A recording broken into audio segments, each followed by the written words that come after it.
Welcome to the New Creators Podcast, episode 14. My name is Micah Lindley. My name is Sean Wallace. And I'm Perrin Grubb. Huzzah. I don't know why we use last names. I know, you started it. So I did formal start and it. normal. I don't know. I feel like I had to. Yeah, well, regardless, we're at the 14th episode of the New Creators Podcast. It's just wild. I don't know how time moves so quickly. Man, Yeah. almost an entire school year. Look at that. Growing That old. is crazy, actually. Yeah. I forgot about that. I feel yeah. like Mike has just 'Cause realized he's getting old. I am getting old. This is the end of my freshman year of college, freshman year of university. So this is like, it feels very strange. Yeah. I'm still at school, but my room is in like various states of like being packed up, and like I'm like prepping. I have to move out by Wednesday, I think. Wednesday. I haven't even like thought about packing yet, and I think I have to move out Thursday. So I think Just going kicked out with like none of your at the stuff. latest I think I have until next Tuesday, but I think in practice I have to be out by like Friday or Saturday. Not sure.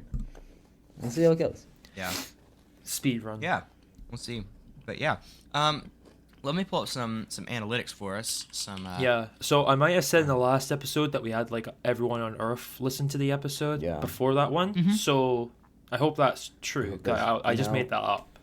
Anything less than 7 billion and I'll be disappointed.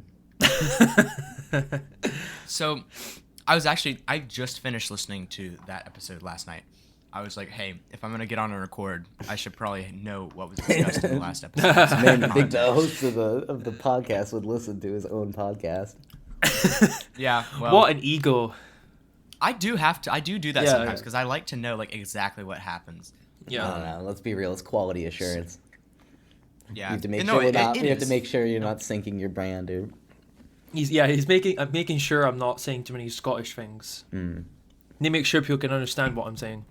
Man. I mean, in all reality, I do have like New Creators is heavily associated with me, so I do like to make sure that I mean, it's got everything your that color is scheme and your name said on is. it. Yeah, he's the big dictator here. This is 1984. Yeah. Literally Is it actually my 1984. Wait, what color is it? It's That's not my color. It's close. It's very It's similar. close. It's a very It's similar close. shade of red to what you use. It's very very similar. close. It has a lot more pink in it than Yeah. Than Matches your the- eyes. What is it? Is it called? Here, wait. Color names. I want to see if it's still. Oh, it's have a um, color name. It's actually been given. It does have a TNC. color name. My one Um, has a name, and I don't like it. Oh. My What? brand Oh, color. I do know what it is. Don't you dare say it. I will leave Okay. this podcast. I will All right, quit this okay, all right. podcast. No, I trust. Okay, so if you look up, this is insane. What is this the is hex- actually what's crazy. the hex On code you color use? names, FF3A3A, limited edition Mica Arcos Red. That's a pretty monumental That's title. pretty. It has Cool. 60 upvotes. That will Man. not get changed. You're an influencer now. Man. The only other color option is Imagine- Overlord Mica, totally not a cult red. Incredible. That only has 0 I votes. wonder how so. many people are like actually on that site and just like have no clue who you are or like what your deal is, and they just see some random name Yeah. that's like goofy like this, and you're just like, ah, yes, this is incredible. This is what this color should be named. I don't know who this Yeah, person guess is, so, but they're doing something right. It's like the same thing. Like if they go to my color, they're just like, "Wait, what? What?" Yeah, because mine What's the color? What's your color? What's your exact free AAFF. 3 That's the data logo color. Ah, Yeah, it has 25 Oh, upvotes. yeah. That's 25. All those 25 people, you're dead to me. Mm. I assume it's the one I'm thinking of. What's the name of the website? Okay, is it Color Names or whatever? colornames.org. .org. We're already so far off topic. This is Yeah, great. yeah, I don't Incredible. care. I need to find out now. All right, here we go. Search. Man. Let's go. The cursed Uh-huh. nickname. Yeah. I haven't like standardized. I'm thinking about it. I haven't like fully standardized my branding in terms of like colors or anything. Hmm. But like, I'm going to, I guess. Like, if I'm gonna make myself a fancy schmancy portfolio like website, I have like a set color scheme, like that I've made, and I've like very slightly tweaked my logo. I made a couple variations in each, like using a couple different, shades of purple. just for fun, purple and pink. So I've got a light one, I've got a medium one, I've got a dark one. Yeah. But I don't like stick with one particular shade, which Mine's might like be three. a little bit of a problem. I've got like three main colors. I've got like the flat color, which is like the free AAFF one.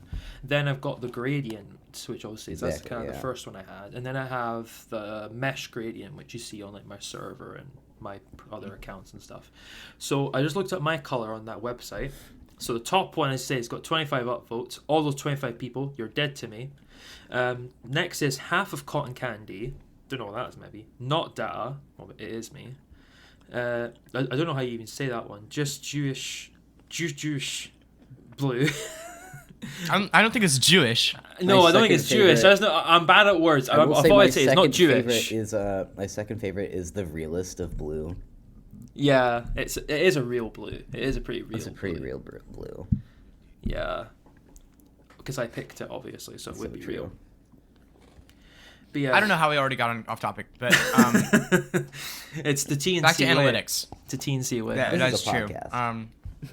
You're talking about me listening to my own podcast. Yeah. I mean, We haven't even gotten to the analytics analytics yet. I like to know Alex what's got- happening. I like to know what happens on the podcast. So Okay, I'll go what listen did you to think of it? What do you think of it? It was solid. Yeah, solid episode. There were a lot of times it's like, I'm still dang, in I on the wish I could have job. been there to.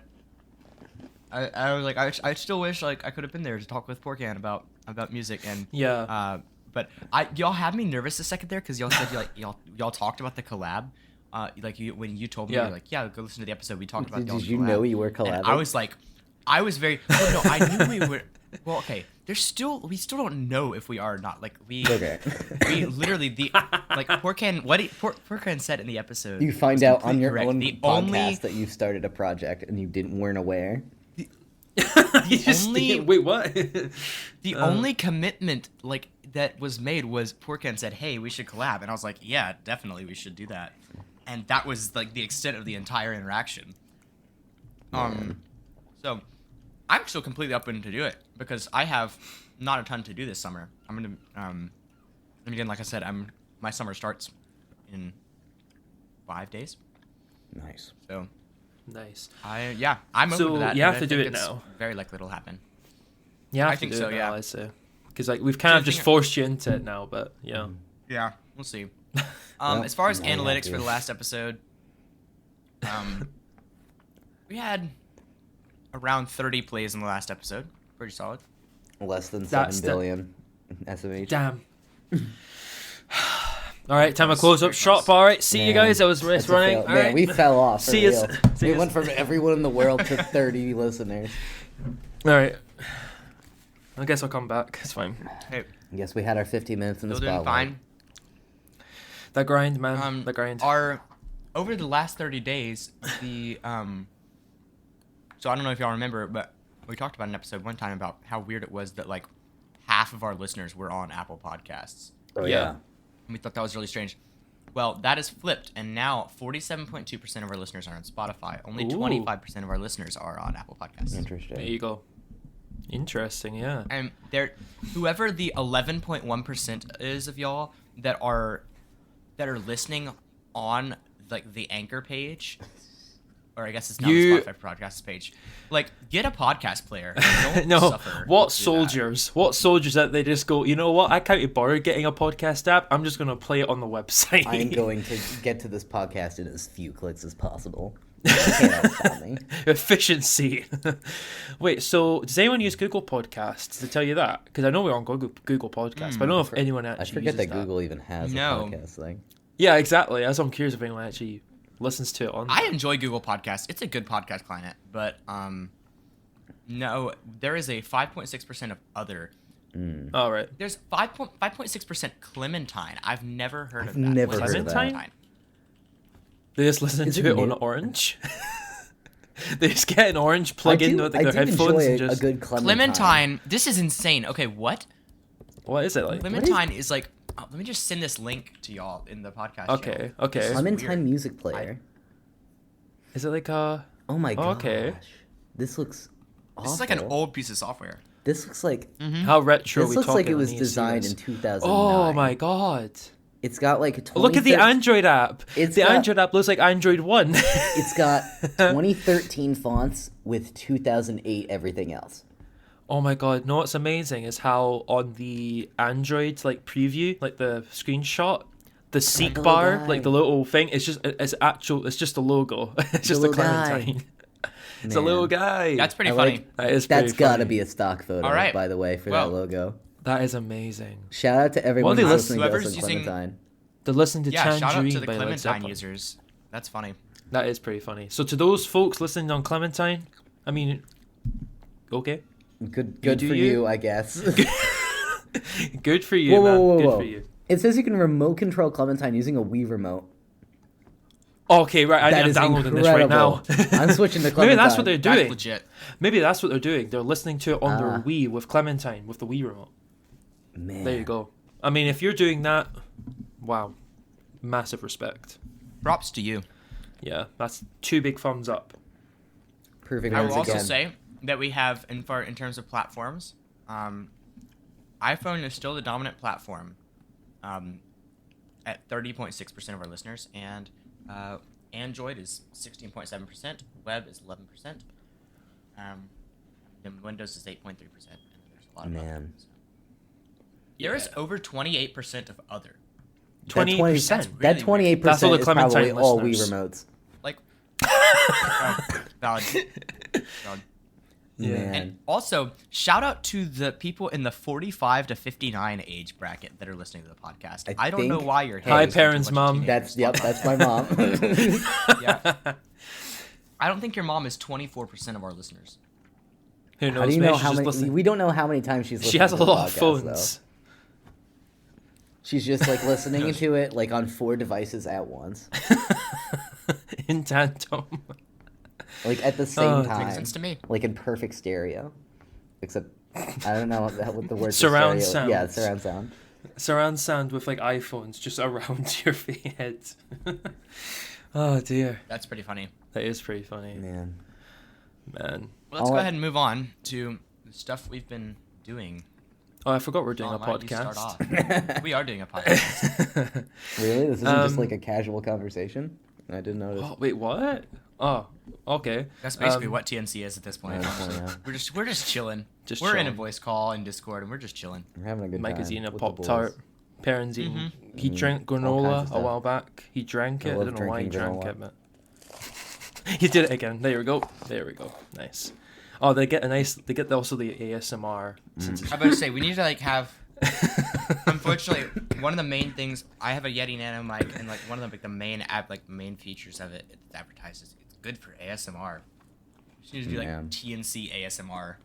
Just really close up to the mic like this, because I've got the normal Yeti. Yes, ASMR. So, well, you got to whisper too though. You're like, this is the New Creators Podcast. I crunch granola into the mic. All right, so I'm going to. So I've been working on this project called 3 AM Freestyle. It's a mashup of Joji's 1 AM Freestyle and Katy Perry's Wide Awake, which I found on YouTube because I was looking at songs that are the same BPM, and both of these tracks are the same BPM. So I thought, what if I put them together? And I did that, and now, well, it's incredible. Et voila. I thought it was terrible. You're missing it's better like, than the it best has part any of right to be. Oh yeah, I also added the Joe than I Biden expected, and Trump, which just sounds like a bit of a AI. backhanded compliment, but it's way better than I expected. Yeah, so you added like the Joe Biden and Donald Trump talking in the background, and it's I forgot. It's hysterical. It's a work of art. It's a work of art. I want to see it on Spotify. That's one of my favorite trends in meme culture right now. Is the freaking AI voice modulation. How have we not talked about this? We haven't. Actually, so funny. We have talked about the president. This is AI to its fullest potential, in my opinion. It's just making garbage memes about it's Joe Biden and Donald Trump and Barack Obama in a Minecraft server and yelling at each other. I saw one where they redrafted the 2018 NFL draft. I know, Sean, you don't know what that is. It's just sports. No. Football, yeah. American football again. But it was football. So funny. It was so good. I saw one. I still think think Joe Biden take 2 running backs with the top 5 picks. It was incredible. I had one recently. I think I shared it in my server. It was Obama, Trump, and Biden, and then also George Bush would come in, and they would debate on the tier list for the best Radiohead albums. So they just, so like, and There's what was something so for funny everyone out there. There is, and what was very funny was how they made like each character different. Like Obama was basically like the one that kind of gave the traditional rating, you know, like the one you expect most people to have, like ranking albums. Then Trump was like the contrarian, right? He said, "Oh no, this album sucks," when it's actually one of their best records. Yeah. And then you've got the other record. Then you had Biden, which basically he didn't know where he was. He was just confused. He doesn't know what a Radiohead is. Accurate. Yeah, but yeah, that's funny. I think this is the whole point of AI, like you're saying. I will say my favorite application of this I've seen is there's a YouTube channel called President's Play, and they post all these videos, a lot of these videos, but they have a series. It's like an 8-episode series of the presidents playing New Super Mario Bros. Wii. Oh my God. Which is one of the greatest games of all time, and it's like 8 episodes. There's like 2 hours of content at this point. Incredible. Like, I feel like it's just amazing. them playing Super Mario, so and it's good. absolutely amazing. I might have mentioned this before, but there's this similar series. It doesn't include any presidents, I don't think. I haven't checked in on the lore in a while, but it started off with Drake and Kanye and Eminem having a Minecraft server, and then it devolved into interdimensional shenaniganery with the weirdest possible AI voices you can find on the internet, like every single cereal mascot, and also Larry the Cucumber from VeggieTales. It's incredible. It's so good. It is. That's funny. The plot twists in this are incredible. And my favorite part of it is it calls all the main trio of rappers all by their first names. So Drake is always referred to as Aubrey. So it's Aubrey and Marshall and Mr. West. It's never Kanye. It's always Mr. West. It's so good. That's hilarious. That's amazing. I saw another one. You know how obviously there's been a lot of these AI songs as well, like Drake tracks? What's so sad, I said this on Waste of on Oriali. The AI Drake songs are more interesting than anything Drake has dropped in the last couple of years. I'm not even joking. I listened to his last 2 albums, and they are so boring. So it's hilarious. They could do the same thing for Ed Sheeran. Yeah, basically. I mean, I don't want anyone to do that. I don't need any more Ed Sheeran. I don't want any more AI Ed Sheeran content in my life. Yeah, because he's already dropped another single, and I don't want to hear it. I'm avoiding it like the plague, which is hard to do. Indeed. But yeah, we need to talk about this ad nauseum at some point, because this is so funny. We could probably find so many clips for this.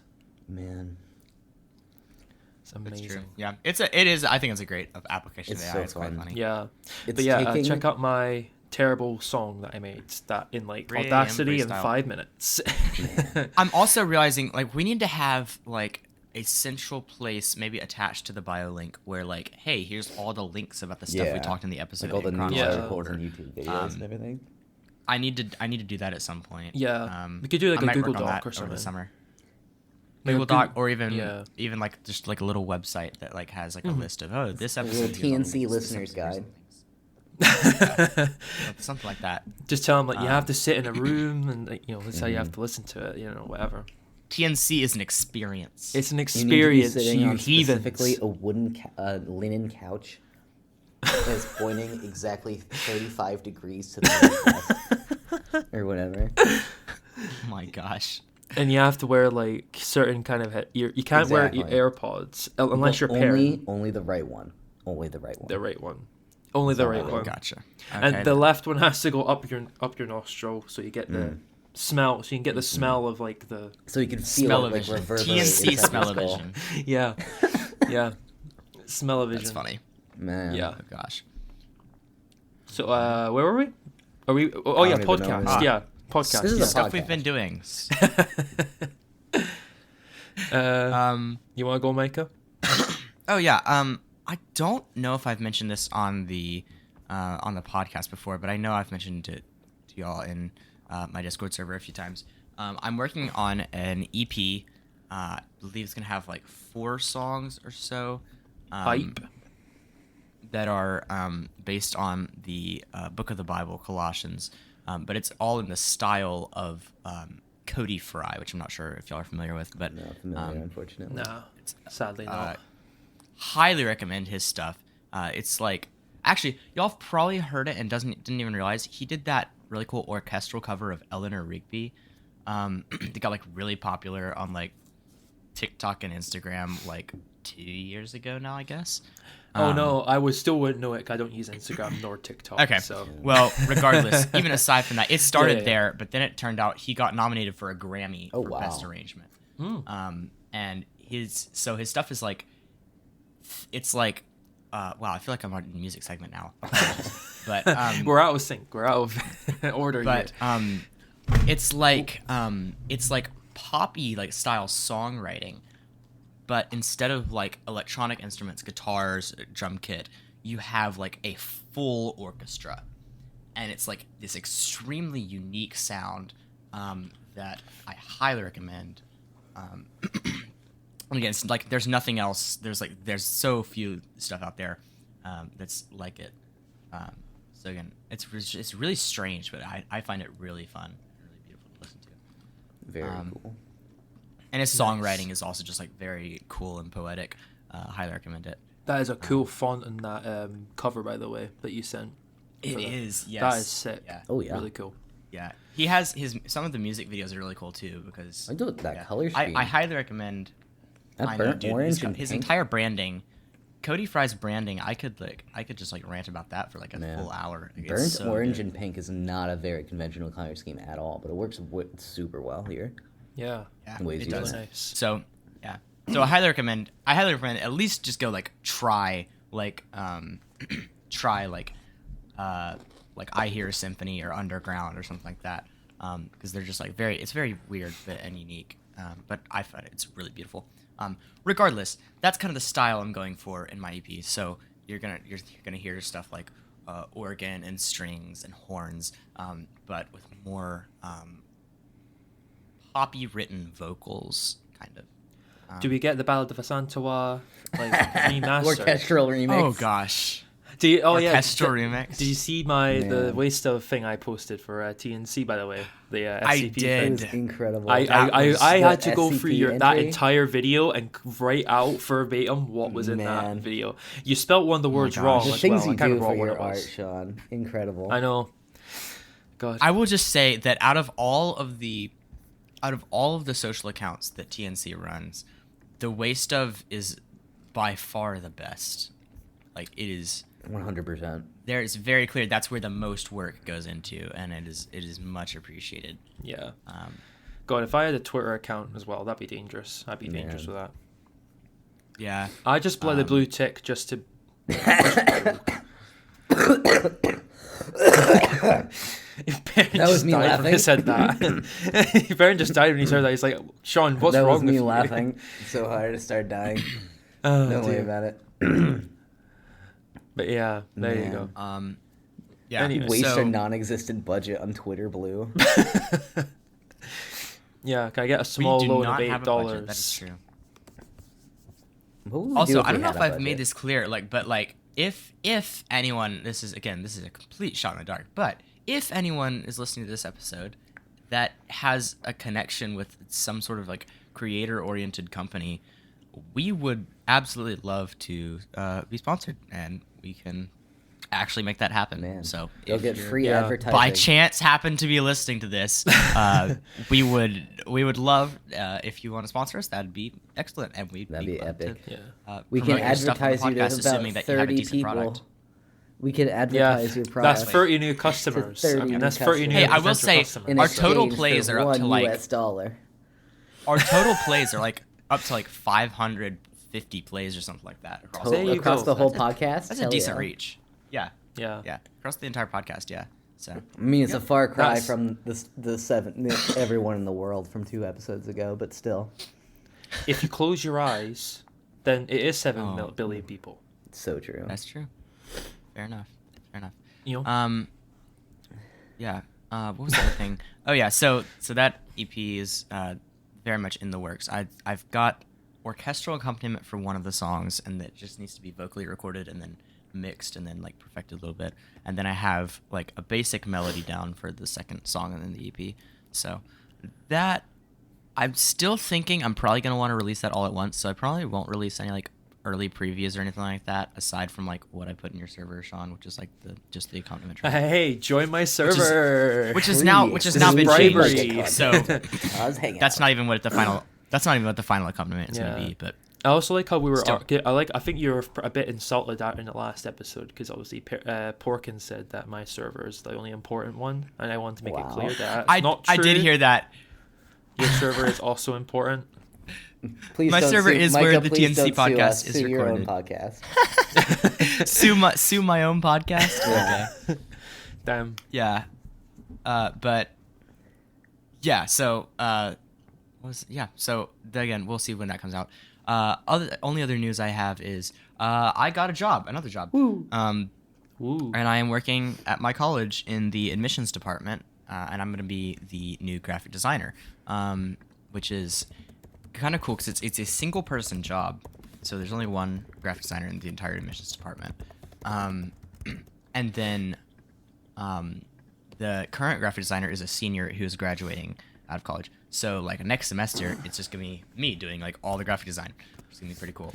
And it's I've all got gonna like be essentially red. complete. It's all I've got going like to complete. Well, that's the thing. I've got like complete creative freedom, except for the fact. That is pretty cool.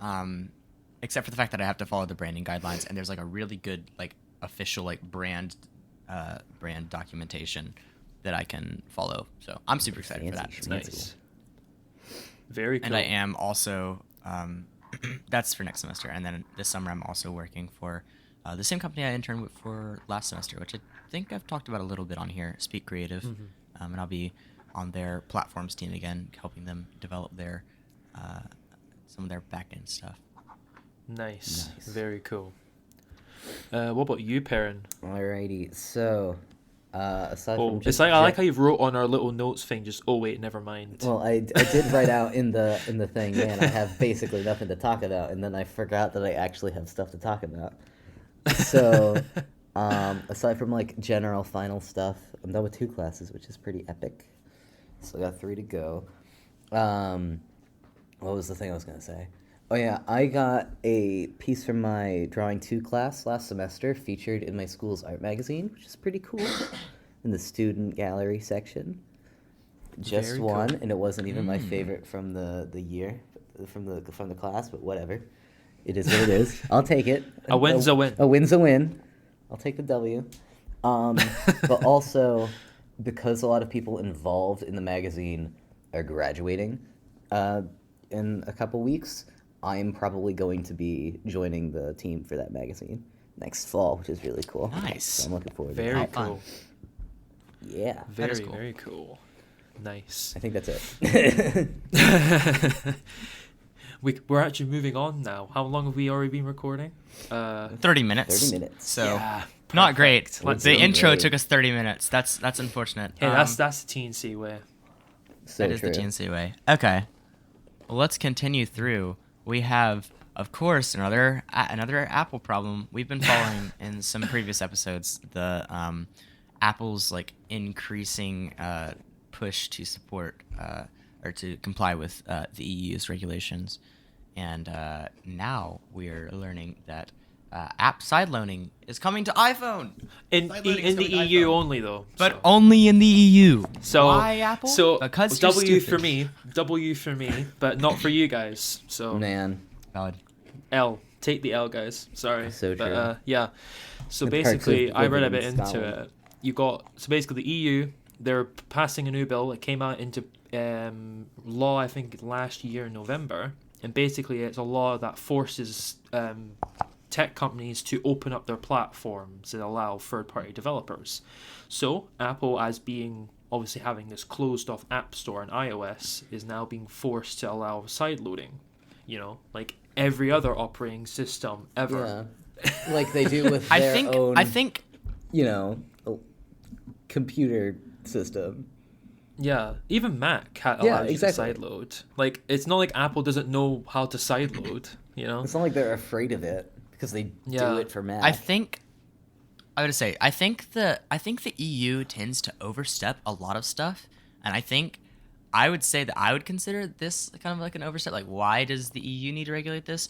But it's the kind of thing where they're probably just want to make sure like consumers have enough. Yeah, I think it mainly from a political perspective, I'm like, okay, I don't really like the fact that they're regulating this, but from a consumer perspective, I'm like, okay, yeah, this is like really freaking cool, and Apple should have like done this without being forced to do this. Yeah, well, because like you said, Perrin, like they've been allowing sideloading on Mac for years. Like it sucks, and it's like hard to do because you have to like right click the file and open it instead of double clicking it. But like, I don't know why. The only thing I can think of is maybe they just thought it'd be too difficult to like. I think the main reason Apple didn't want to allow sideloading is because it gave them a monopoly. Because they get like what is it, 30% of all sales in the App Store goes to Apple.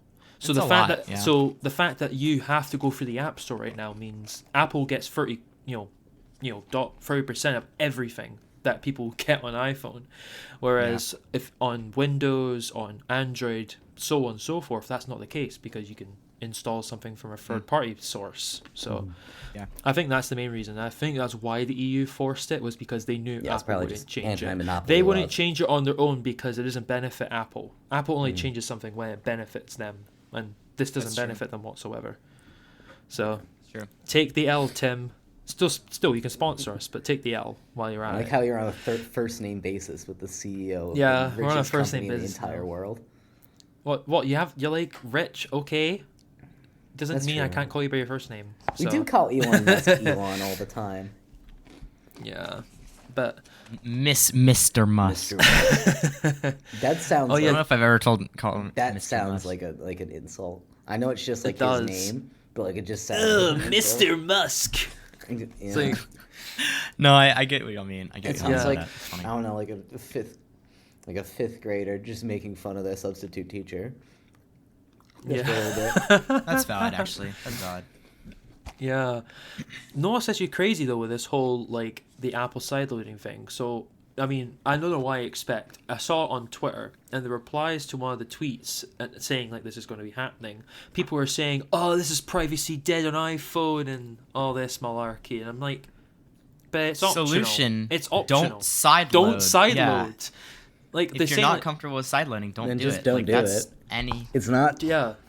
It's not like Apple's like putting like forcing you to install apps outside the App Store. It's not like they're just giving the you the EU choice is to do forcing so. people to use the Google Play Store instead. Yeah, exactly. Well, you know what Apple's what I think is really funny is the fact that they're still, in order to still make money, they're considering having a sideloading certification process. In order to sideload this app, you have to have a certificate that you pay Apple for. It's just like the freaking USB thing that they did. Yeah, I mean, where they had like their standard for verified Apple charger, like verified third-party chargers that were USB. Which I will say, we still don't entirely know if that's true yet. That's still that's from Mac Rumors. It's the same concept. So if they do end up doing it, it's the exact same thing, which tracks for Apple, but it's still. I would say I don't know why we'd expect anything different. Like their entire thing is their walled garden, and like they're going to keep that walled garden for as long as they possibly can because they're making billions. So. Bring down the wall. Bring down the wall. That's I'm Pink Floyd. All for bringing down the wall. Yeah, Pink Floyd right there. I understood that reference because we just talked about that in one episode ago. Yeah, that was the bad version. It was last episode. Man. That was the bad one. That was the Nostalgia Critics remake of it, which is terrible. The original album slaps. But anyway, it's just so goofy. It's just really goofy, this entire situation. Because like I say, it's not just that Apple users, I'm not saying everyone, obviously it's a small minority of these people who just seem to defend anything Apple does, even if it's the dumbest thing ever. Yeah. But their solution was, instead of allowing people to sideload, just get an Android phone. Now, obviously, I agree. Yes, get an Android phone. They're better, in my opinion. But it's like that's not really a solution. Like a deal breaker for people, though. I know, right? Because Android also does sideloading, right? Yeah. exactly. So like, what's the point of moving? Yeah, it's just this entire situation's wild. The fact that Apple again had to be forced to do it is quite sad. But I'm hoping like, I mean, it must be quite a big thing for developers now, because this means like it opens a door to all these developers to finally actually develop stuff that might actually make the iPhone experience better. With the news that that sideloading is a thing, will you consider bringing Waste of Mobile to iOS? Oh, there you go. I will. Okay, there's two things here. I've been asked this. I just don't think I've addressed this on the podcast before, but like, one of like the reason, the $100 fee is not the only reason that I like that Waste of Mobile. It's the primary reason, but it's not the only reason that Waste of Mobile isn't on the iPhone. It's the primary reason is the fact that unlike Android, where you can develop an Android app on Mac or Windows or Linux, to develop an iPhone app, you have to have a Mac. I mean, yeah, that sounds like Apple, doesn't it? There is no way to compile an iPhone app without paying for some like third-party cloud service, which I'm not doing. There's no way to compile an iPhone app. There's no iPhone emulator for any platform except Mac. In order, the investment that I would have to make to get Waste of Mobile on the App Store, or even to a side-loadable place, that would literally, I would have to buy a Mac that's strong enough to run Xcode and, compile an iPhone app, which is not trivial. So I'd have to buy a Mac, then probably also get certified if this certification thing is actually... I feel like someone will find a bypass for that certification, though. Someone's going to figure it out, I think. I feel like that's possible, but even just the first step, I have to buy a Mac to develop for your platform? Pirate a Mac.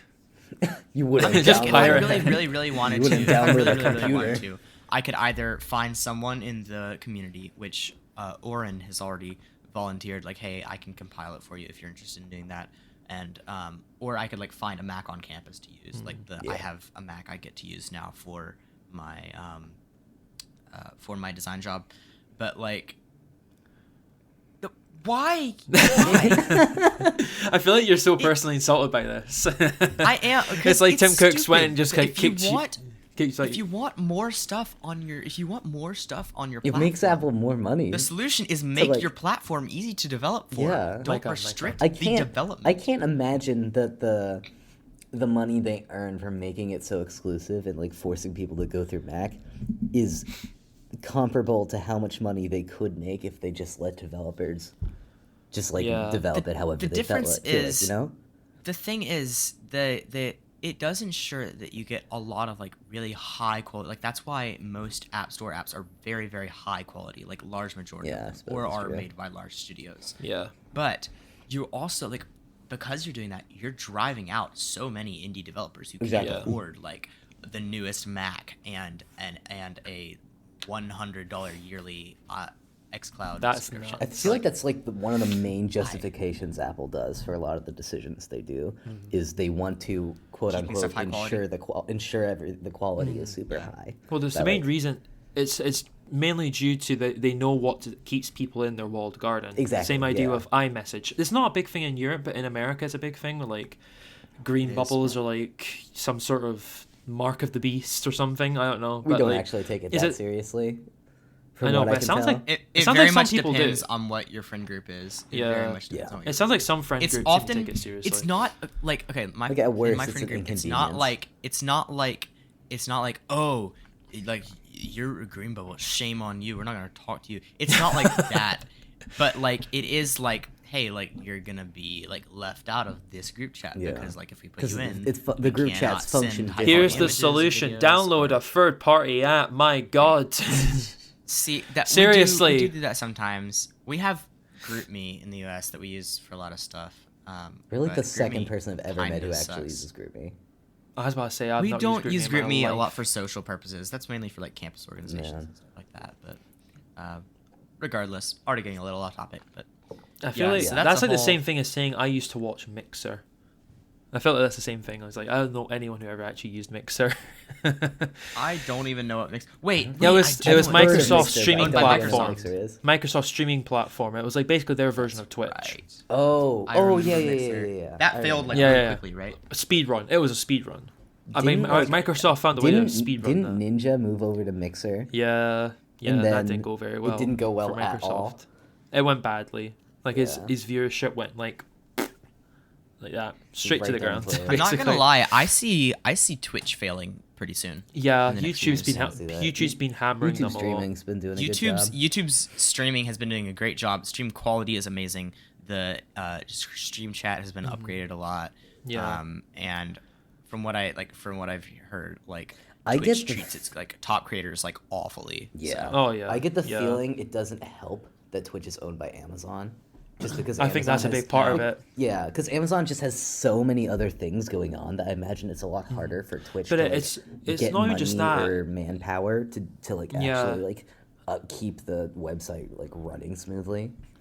I don't think it's that, because Twitch still has. I mean, Twitch is similar to YouTube. It has infinite money. It'll never run out of money because it's owned by Amazon. The issue is more Amazon's influence on Twitch, because obviously Amazon is the one of the things that I saw the other day was like I don't remember what social platform it was on, but like someone pointed out Amazon Music, Amazon Prime Video. I forgot Twitch, I forgot that existed.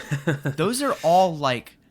Those are just Amazon being like, oh, maybe we should have this thing. Yeah, exactly. Like, none of those are actually like actual like real competitors in the market. Yeah. Like even though Prime is, they're literally just there because hey, Amazon can afford that. Yeah. Because we talked about this last episode. Run Amazon. How Prime is now the number one streaming service in America in terms of active users. But I feel like it's cheating. also not nearly as good. But it's cheating because anyone who gets Amazon Prime for like delivery also gets Prime Video included. Yeah. Yep. So that's cheating. It's not like Netflix or these other streaming services where you have to Netflix has go always out been and its get it. own thing. Netflix doesn't really have anything else. I know they've like but even Disney Plus and the stuff, you still have to go and actually choose to purchase Disney Plus. It's not bundled with other stuff. You know, it's not like you get like, you know, I don't know, a Disney DVD and it like has... It can be bundled. It can be, but it's not the main way. Obviously not. Like, everything's already owned. It's not like it's entire like separate like stuff, you know?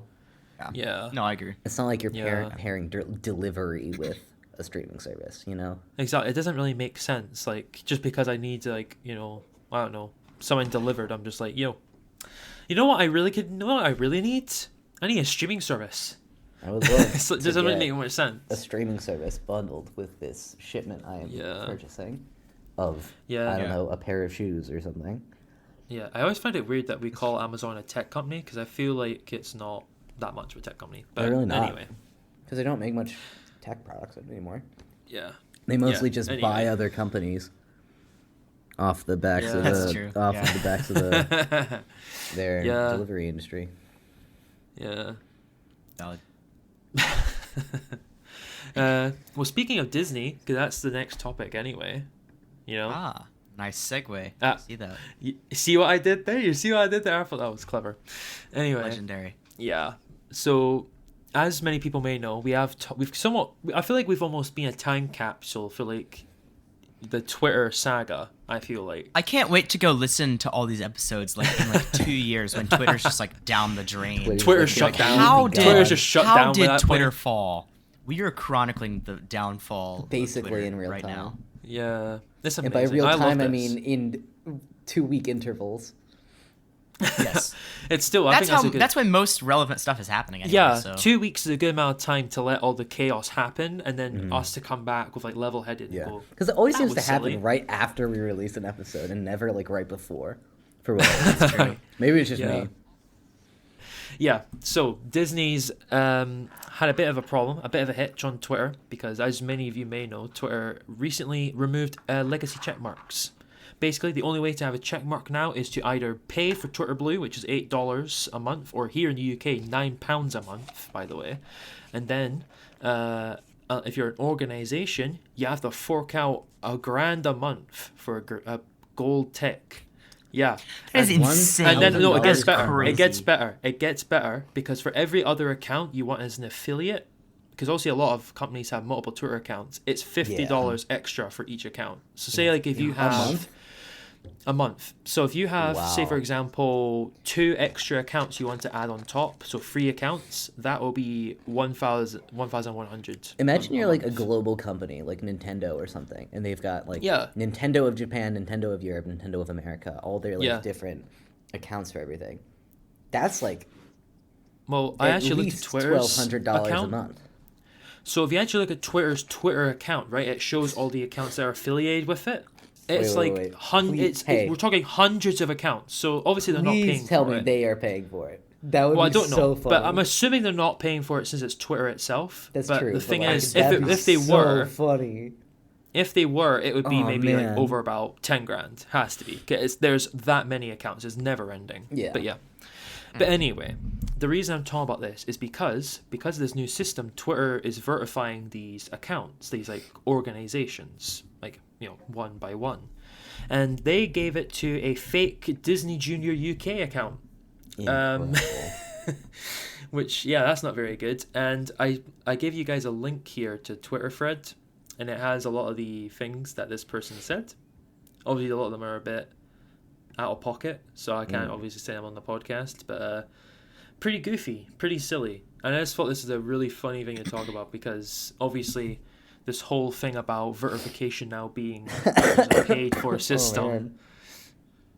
I think the biggest thing about this is the fact that they didn't pay to get it's not like they just like these people like paid to Disney's get it. It's being given the bill for this. It's the fact that Elon Musk is like now at this point like selectively giving still like some people free. So this is the other thing. Like he gave it to selectively. I think he's gave it to 3 people. I can't remember the third person, but there's 2 people that criticized Twitter Blue before it came out, or no, before like he got rid of their check marks. It was Stephen King and LeBron James, and he both is now paying for both of their Twitter Blue, just to make them look like they're paying for it when they're not paying for it. And it's I believe like, it was that's Stephen just King was very clear. It's like, I am not paying for this, and I do not like Elon Musk. Yeah, but I think there's also a glitch on Twitter because other people are saying they're not paying for it and stuff. So I'm sure people are going to use that defense. Yeah. Gee, I wonder what happens when you get rid of half of your development team. True. But end up with some bugs. Who knew? I mean, Twitter itself is a bug, and it's just a bug altogether, to be honest. But yeah, it's been pretty funny watching this over the last while because it has been just chaos. Because I've been tricked a few times. There's people like someone, I think it's a YouTuber, I can't remember who it was. I think it was Jack's Films. I think he changed his display name to Shrek, right, and then got the blue tick, and then through a glitch or something, and he now is pretending to be like Shrek 5 like movie account, and I actually fell for it because obviously most people still think a blue tick means this is who person who they say they are verified by Twitter, when it's not now. It's just meaning you have $8 with every development when it comes to how like Elon is changing verification. It just gets worse. It just gets worse and worse at doing the job it was originally designed for. Which is so weird. What is good about it, though? Because if he just left it alone, none of these problems would have happened. I know. If he just left it alone to begin with, back when he bought the company in, like, what was it, November? Man, it's been 6 months of this. And what's even funnier is what you said, Micah, because you said obviously these are going to be bugs because you just got rid of like most of the development team. Exactly. So why is he making so many big changes without the team to actually make those changes effectively as well? It's just pretty goofy. Man. So, I feel like I would not be surprised if at this point Elon Musk is just changing things for the sake of changing things in order to try and keep Twitter relevant like in the news cycle. Though I do have a suggestion. I think this might work somewhere else. I think Jeffalo, waste of, make people pay for the tick. I want the verification. I'll pay for it. I'll give you. How much do you want? How much do you think we should pay for a take on waste of? Don't change. Because you have Twitter. Because you have it. Because you have the tech already. You've got it. You know what? I'll tell you what. When when Waste of Mobile gets official and me and Jeff will have a conversation about that, then I'll get him to verify y'all. Oh yes, we're getting in. I'll do my best. Again, I have no authority, but y'all. I'm not. Bribe it feels like a us. slight against me. I love Burrito, but like we share the same kind of content at this point, and he's very. I would also say, I do wish that Jeff Lowe would provide some sort of funding system for Waste of. Yeah. Because he pays like he pays a lot for it. He hosts them. Guy. So he's paying for these. He's paying for the servers. He's paying for like the internet bandwidth. Yeah. He's paying for like the power to keep the servers running. Like. And he's developing the entire thing by himself, and it's not even open source. Have some respect for yourself. Start a Patreon. Sell Waste of merch. I will buy it, please, Jeff Lowe. If you're listening, sell Waste of merch, and I will buy it. Upsell it. I do not care. I will buy Waste of merch from you. Michael, just get like a shirt and just slap a sticker on it that has the Waste of logo on it. Michael, have you seen? I posted a shot on Dribble that was. I saw it. Yeah, I liked it. I mind that. It was good. Yeah, it was really cool. Yeah, but Micah, I'd buy a Waste of shirt. You should convince Jeff Lowe to make Waste of merch. A Patreon. 2, he actually starts selling it. 3, you buy all of it and then upsell it, and then 4, like give it like a 300% markup. And then take the profit you make from that and give that to Jeff Lowe. I would literally like if he had like a buy me a coffee page or a Patreon, or exactly. Set up a Patreon, like an open PayPal. I would give that man so much money. Like, not like hundreds. I would donate my money. Take it. I would donate like $30 in like Micah's over here just saying, "Here's my credit card." The New Creators Podcast does not endorse giving money to strangers on the internet, unless you're being very careful. I endorse giving money to Waste of. If Waste of opens up anything, then I highly endorse giving money to Waste of. I definitely would. We basically sponsor Waste of at this point. Pretty much. Waste of isn't profitable though. We can make it profitable. We have 30 listeners last episode. Yo. Wait, so we make them profitable and they make us profitable? It's like a cycle. Ouroboros. It's the circle of life. Okay. Yeah. All right then. There we go. But yeah, definitely start a Patreon, 100%. Yeah, absolutely. Yo, Sean, what is this next item? Because you're the only one in the UK here. Yes, I want to talk about this. So I think you guys have this. So like if there's an emergency or weather event or something, like I believe hurricanes and stuff, you'll get like alert on your phone that like makes a loud noise and tells you, hey, hurricane above you, watch out, lol. Yeah. So we're getting that now in the UK. We've not had that system. We've never had it, right? So the way we would find out is through probably just the BBC website or something. But anyway, we're getting this system out, and they did a test last weekend. Actually, it was just almost a week ago now. Okay, it was Sunday at 3. Last week, and it was a disaster, a complete disaster. So there's people like me. It was meant to be at 3:00 in the afternoon, but for me it went at 2:59, so it was a minute early for me. Some people got it minutes afterwards. Some people got multiple alerts, like it repeated, and then some people also had some people just didn't get it. I think some people on a network, people on the network 3, so it's literally it's called the number 3. No one on the network got an alert at all. So like if there's a flood and you're on that network, say bye-bye. You're going. It was a complete disaster. But the reason I wanted to mention it was because I was curious how that works in the US, because I thought that system has been a thing for quite a while with the EAS, and I was wondering if you guys have ever had any. It has, yeah. I've received a few.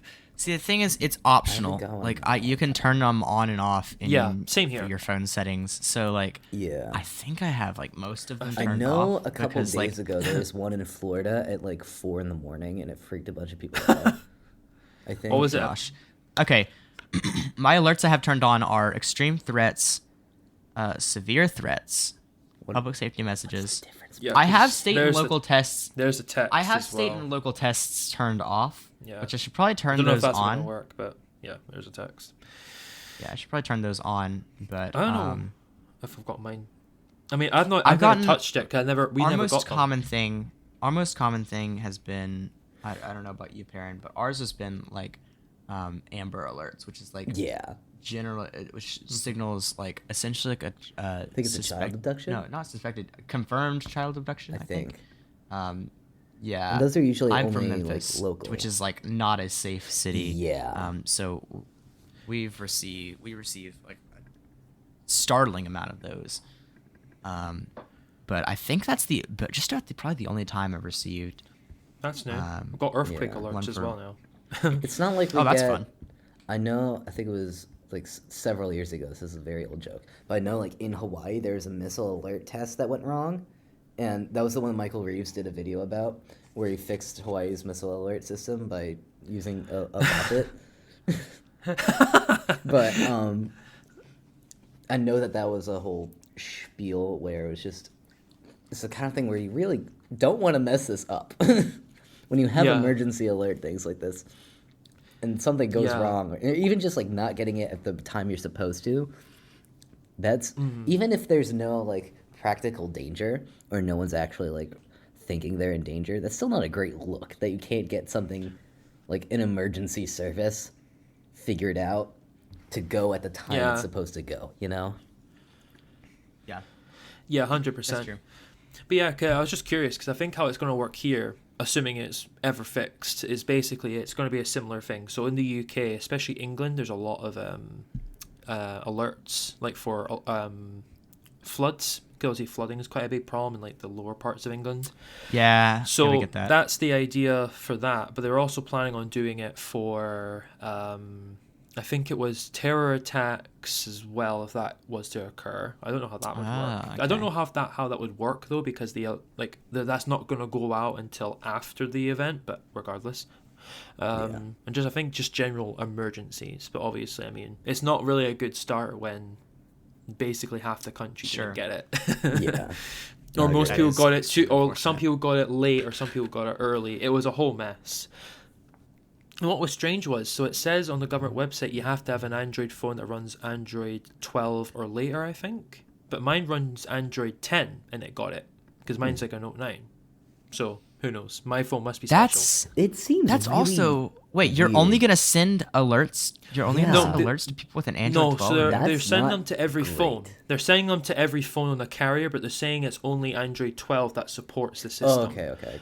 But my phone got the notification, so I think it's one of those things where it's just like touch and go. It might work, it might not. Depends on your phone. But my phone must be interesting.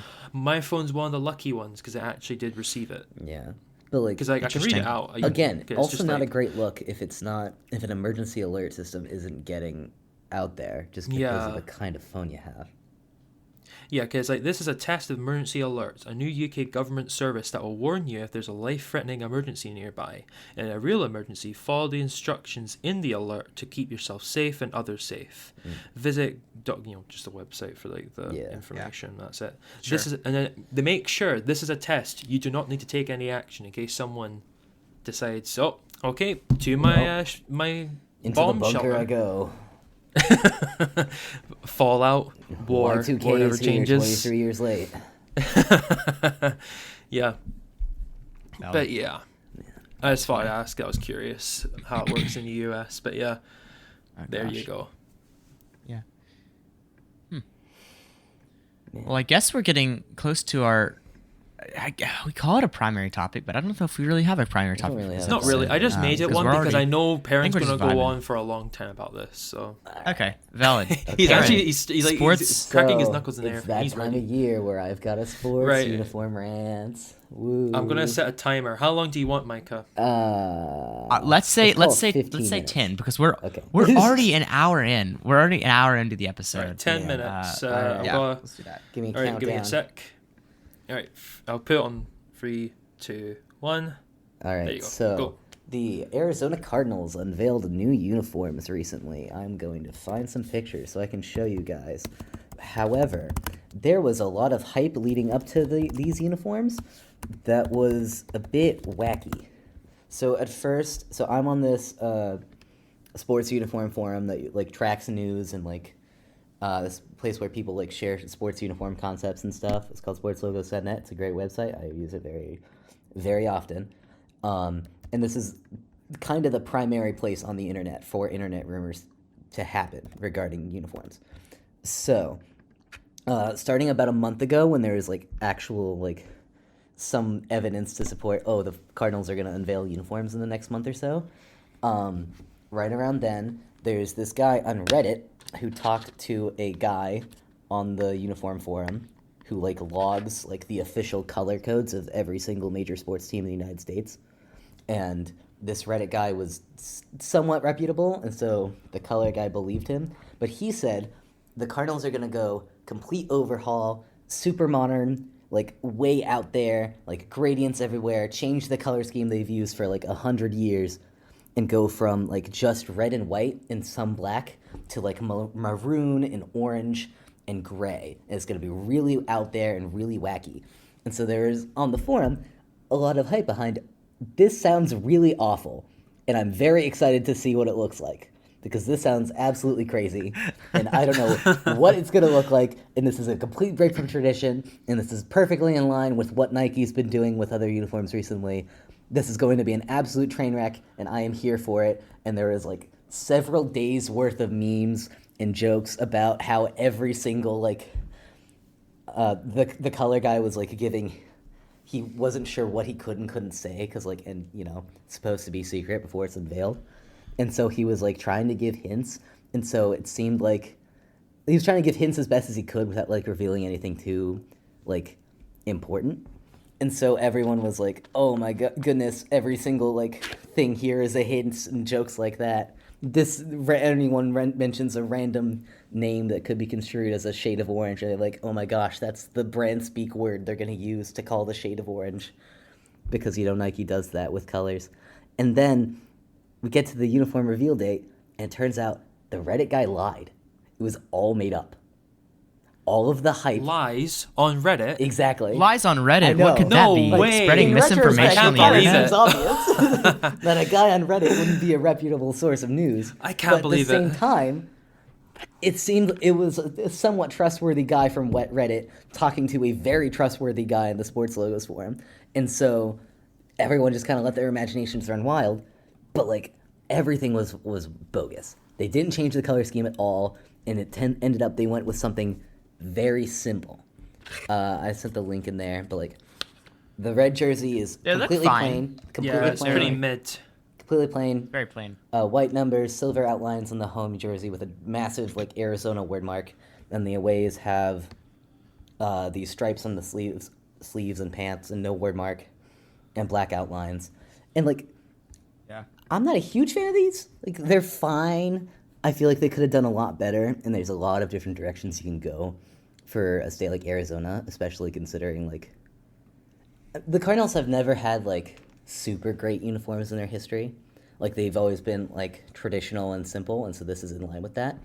And it's, like, okay, but, like, there's room to get creative. Like, there's ways to, like, tastefully incorporate the Arizona flag, which is really nice. There's they used silver, and they could have gone with, like, a copper color, you know, because that's more fitting with Arizona. They could have gone with, like, a sandy gray color because they're in the desert or whatever. There's just a lot of different directions they could have gone that they didn't, and so it's just kind of underwhelming. Yeah. But at the same time, it's way better than what it seemed like it was going to be based on the rumors, but also it's way more boring than what the rumors were. So even if it's not bad, even if it's not bad, I'm kind of disappointed it wasn't maroon and gray and orange and like an absolute disaster, just because that would have at least been exciting, you know?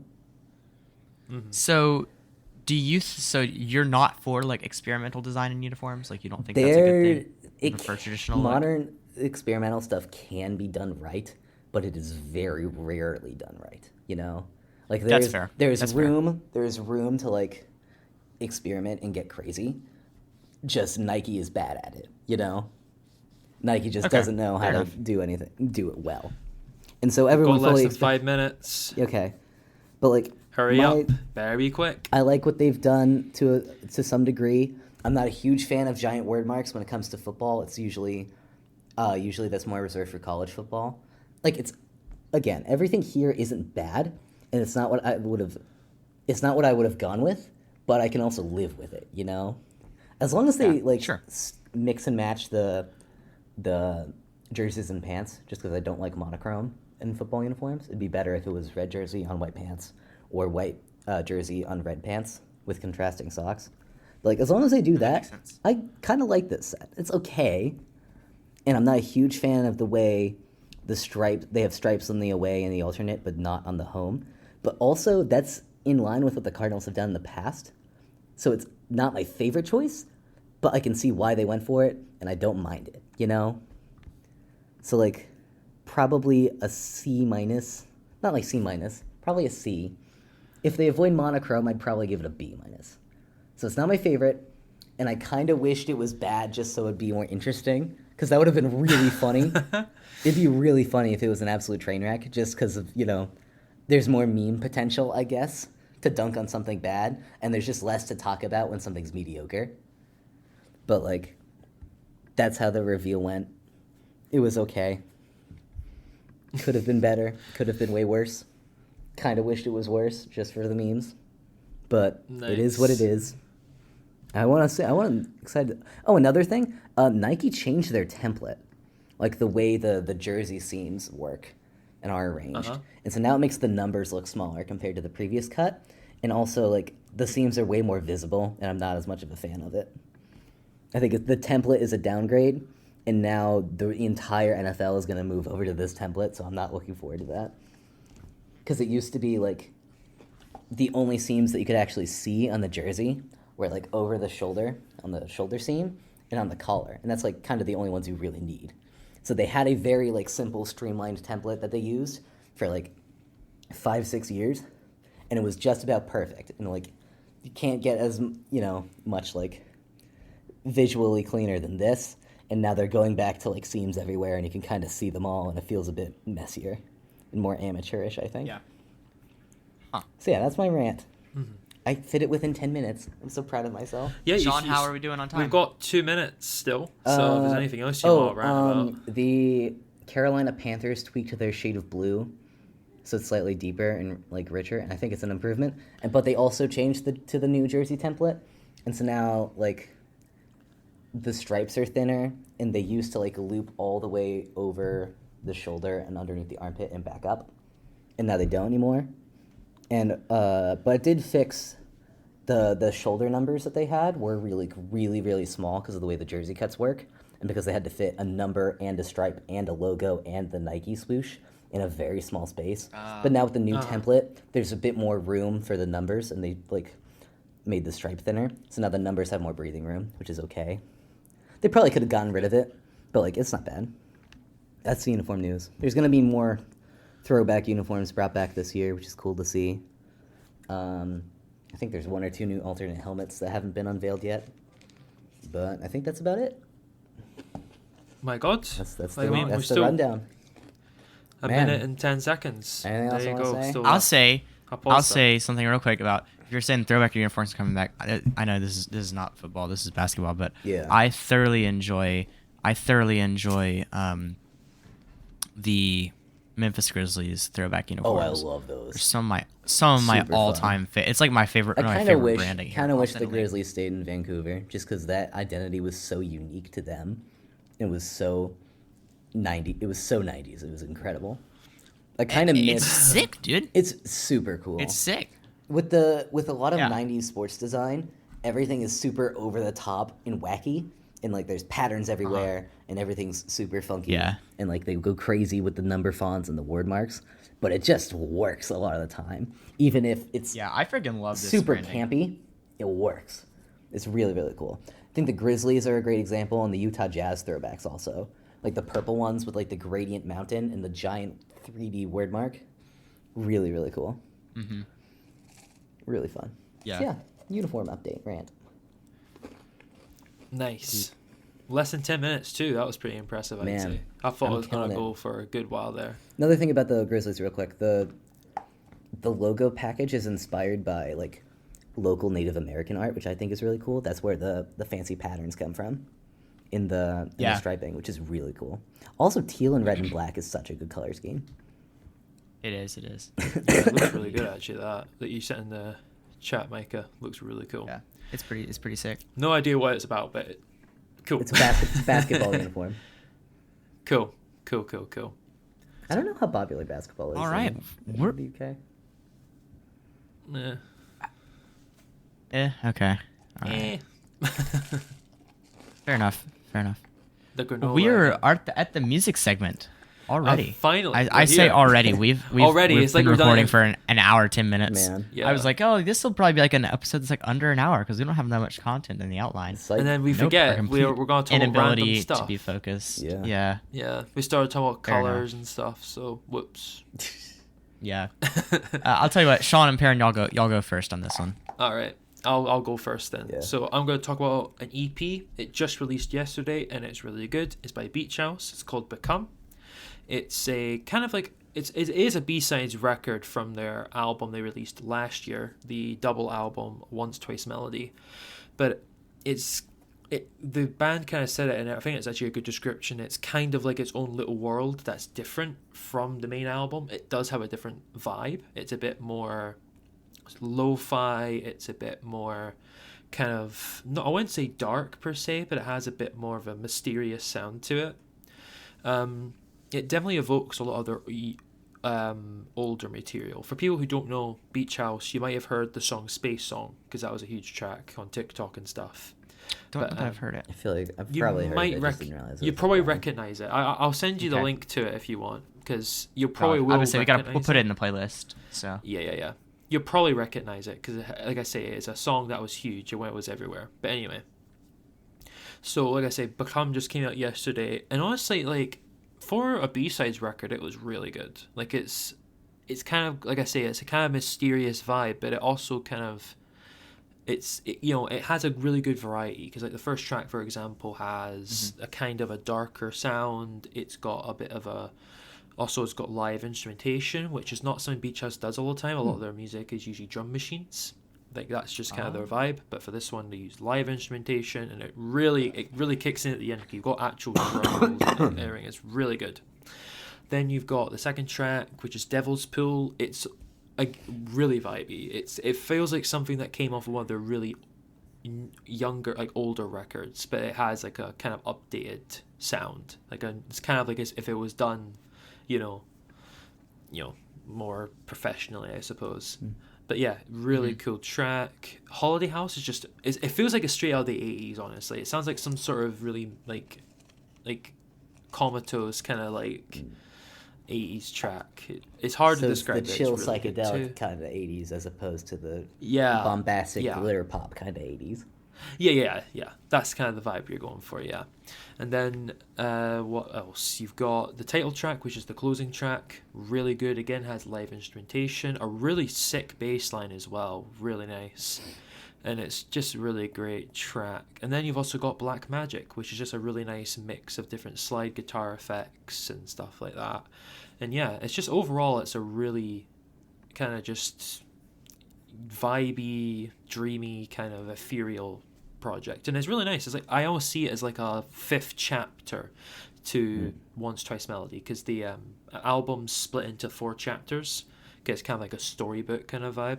I feel like it's almost like Become is kind of like a after credit scene almost, if that was ever a thing in music. That's what I kind of get the vibe from.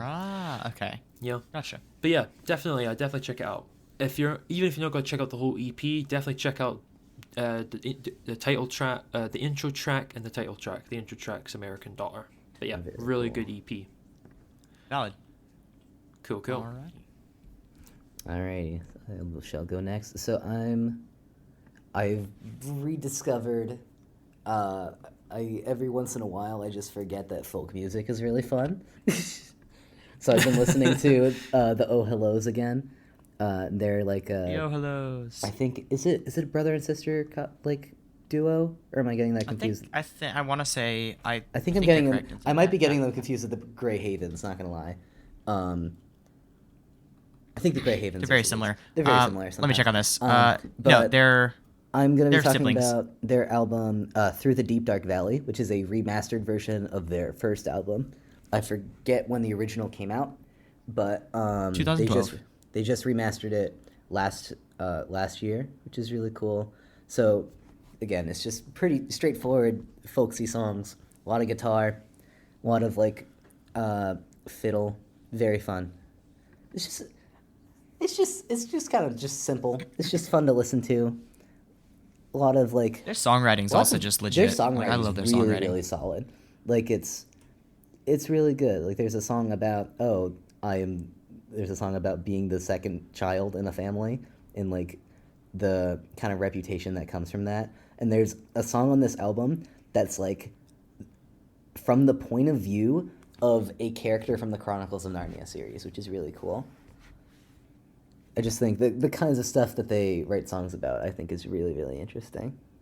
But it's just pretty straightforward folk songs. It makes me happy. It's all a very upbeat, very fun. It just goes hard. Folk music goes hard. I forget this. Just because it's so jovial. It does. And like simple. And upbeat a lot of the time. I think it's just fiddle, man. Fiddle gets to me. It's just so Fiddle's fun.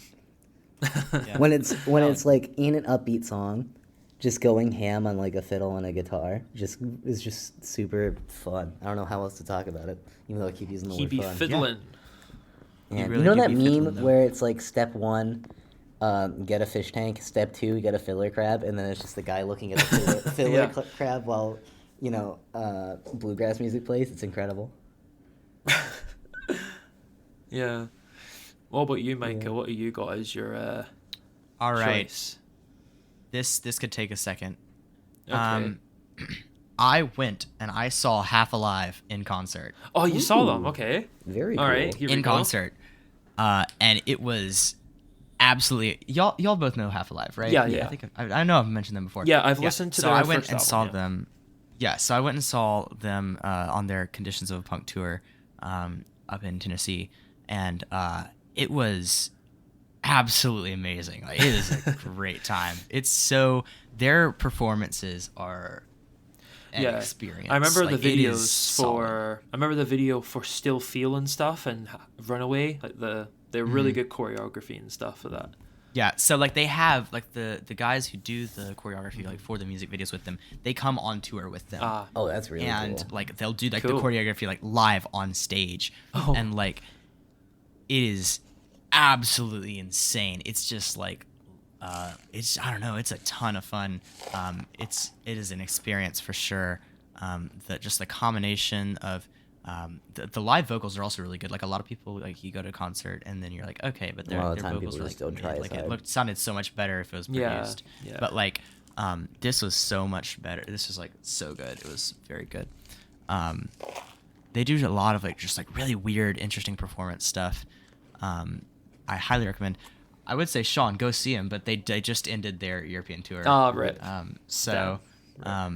It's really bad here for Scotland because most artists, they'll be in like Glasgow or Edinburgh, and that's like I think they were in really Glasgow. Annoying. Yeah. Yeah, it's usually Glasgow. The Hydro, they'll be usually at.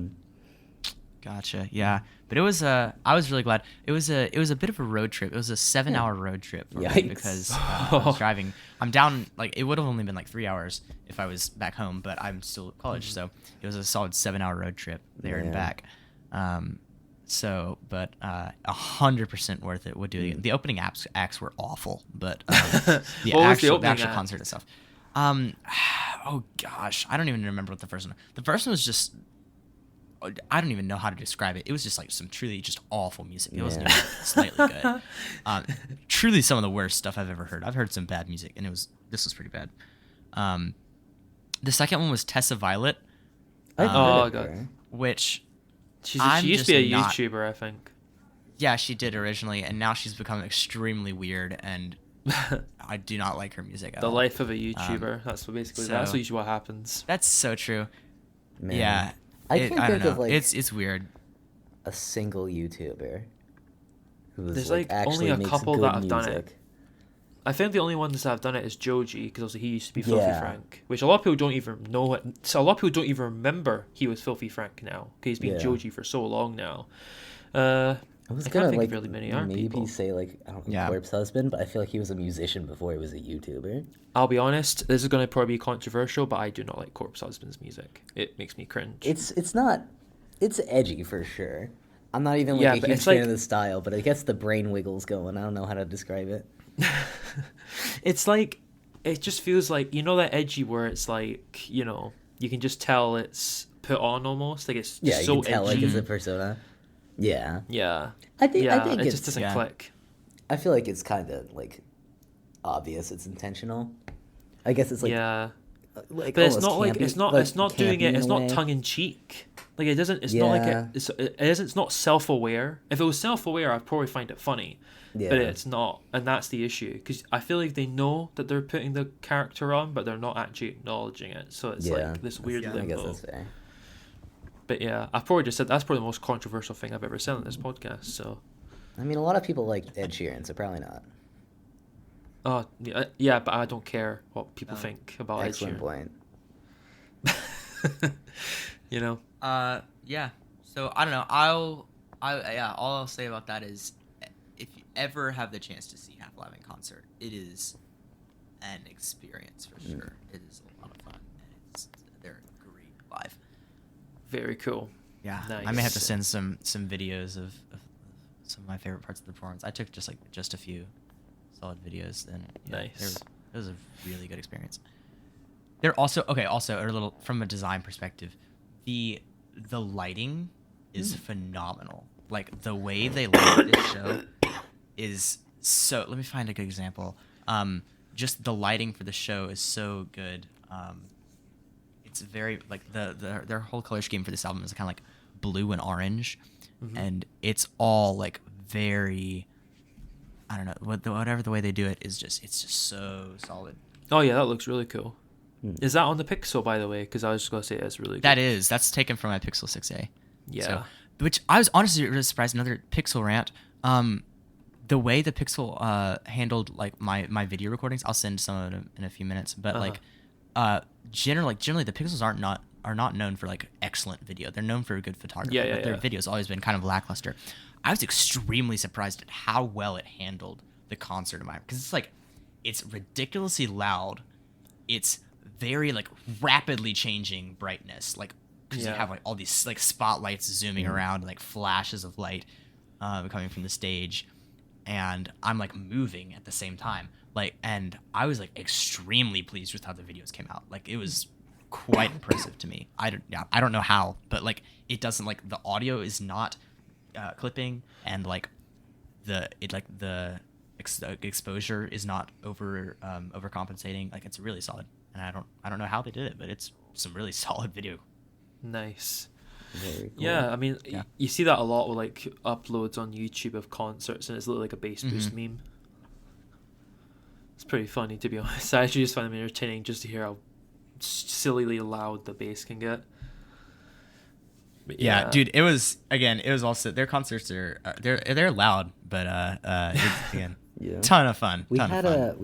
This is my like, I'd never done concert. We had a concert at my school, and we're a tiny school, so like we got like some random like tiny little boy band from Tennessee and some random DJ basically to do a live show in our tiny little like lecture hall, and like only like no more than like 100 people showed up, which is like a twelfth of the school's population, but like not many people showed up, and it was like solid. It was an okay time, but like by the end of the concert, I was like standing right next to the speaker. I'm like, all right, this isn't good enough for me to continue to suffer here while my ears are basically like dying because I'm next to the speaker. Yeah. So that's true. I went that's home fair. like 20 minutes into the boy band coming out, and then the whole walk home I could like feel my ears ringing. It was kind of awful, and then I woke up with the flu. It was great. Man, good grief. Yeah, that was a wild story there. Yeah, that was pretty solid. Man. So that was kind of what I did last weekend. It was extremely enjoyable. Cool. Top 10 weekends of all time. Original list now. Watch Mojo. Oh gosh. All right. That's the end of the music segment then? I guess we made it. We're at the end. We are somehow. coming up on an hour and a half again. Man, how do we keep doing it? I don't know. God, we need to We need to get better at making shorter episodes. Or get better at making longer ones. Depends on how you look at it. Depends on your perspective, I guess. Yeah. Absolutely. 30 listeners. I'm just saying, hey. Micah. I mean, that's 30 people. That's like saying. 3 minutes per listener. Yeah. Maths. Yeah. Okay, then. You do the maths. Gosh. Alrighty. Well, we'll reintroduce ourselves. I'm Micah. I'm Sean Wallace. And I'm Parent. Hey, don't forget to talk about the Discord and stuff. Yeah. Yeah, I won't. The Discord server is. I'm probably gonna end up taking down the discord.michaelina.com link soon because no one's using it. Man. But if you go to bio.link/TNC, which is our bio link, you can find our Discord server, other places to listen to the podcast, our social platforms, the playlist for the music segment where you can find any kind of songs that we've mentioned in the episode, as well as our RSS feed. If you're someone who likes that kind of stuff. If you're a fossil, I suppose. Yes, exactly. Man. Yeah, and we don't have any plans for the next episode yet. But we'll work on making a longer episode or a shorter one. Will depends on what happens. Yes, we might even do a live. Yeah. We'll see. Because I'll be home by that point, and it might be a decent time. The to mystery do a live, is what keeps them coming back. Exactly. Yeah, exactly. We're like Apple. You don't know what's going to happen. Yeah, you don't know what's going. But you don't know can what's guarantee coming that in 2 weeks, then we will have. There will be an episode. TNC content for you. That's all we can we'll say. Be here. That's a live. We are or contractually an obligated to not say anything else. That's a joke. Absolutely. Mike has got me to sign an NDA. Man. Absolutely. Everyone's signed NDAs. You can't talk about true. the New Creators podcast outside of the locked podcast channel. So true. Yeah. You can only access if you have the TNC guest or host role. Yeah, you've got the privilege. You gotta get the privilege. It's a very prestigious thing here. Mm-hmm. Only 3 people in the world. Only 7 people in the entire world have access to this channel. It's a very exclusive club. And they all have to sign NDAs. Or is it 8? Yeah, how many people have it's true. it? 1, 2, 3, 4, 5, 6, 7. 7 people. Yeah, there you go. Very exclusive club here. Very exclusive. Man. Go follow us on social platforms. Join the Discord, and we will see you in the next episode. Goodbye. Bye.